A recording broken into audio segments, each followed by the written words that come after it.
Curious if an electric car could actually fit your life? From home charging to real world range, let's explore what driving electric really means. Let's talk about range. The Enyaq I'm in has a WLTP range of around 570 kilometres, which is a lot more than most people will ever need in Ireland. Of course, your real world range depends on things like driving style, how heavy your foot is, and even the weather. But with range like this, range anxiety really isn't a concern for most of us. According to the CSO and other sources, the average private car user drives around 300 kilometres per week. For most EV owners, they say one of the best parts of going electric is being able to charge at home. Charging at home is far more cost effective than relying on public charging infrastructure or driving a diesel or a petrol car. In this example, assuming you can charge using a night rate, for every 1,000 kilometres, you're saving nearly €80 driving electric versus diesel. And depending on your electricity tariff, how you drive, what car you drive, etc., these figures could be a lot different. If you have a wall box at home, that's like a home charger, it just makes EV life much easier and cost effective.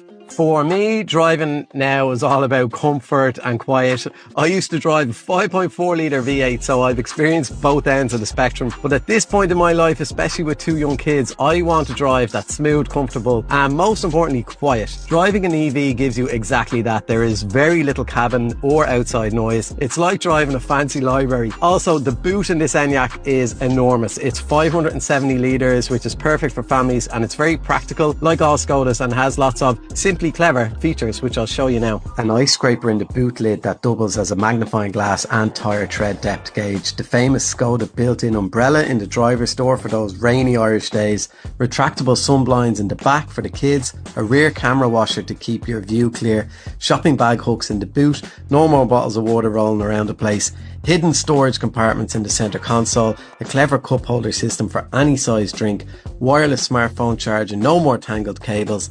A handy parking ticket holder on the windscreen. Hidden compartments throughout the cabin to keep everything organised.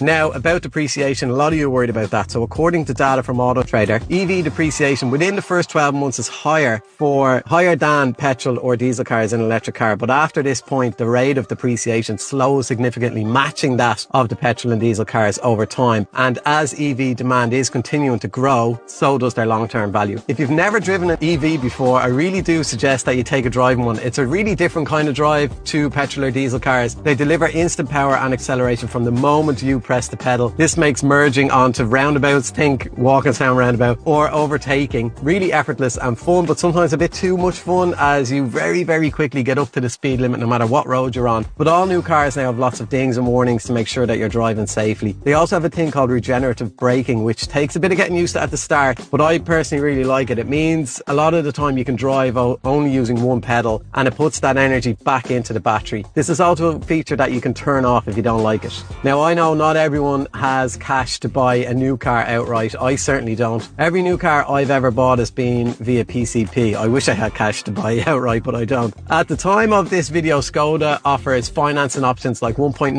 PCP or 0% hire purchase. But just to keep up to date for the latest offers, visit skoda.ie.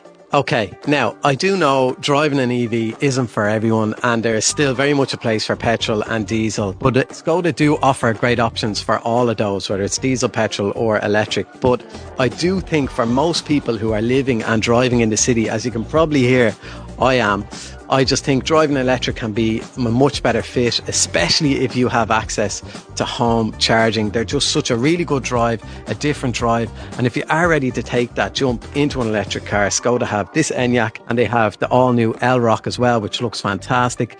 So I would recommend booking in for a test drive, especially if you've never driven electric before. And now, very sadly, I have to give back these keys.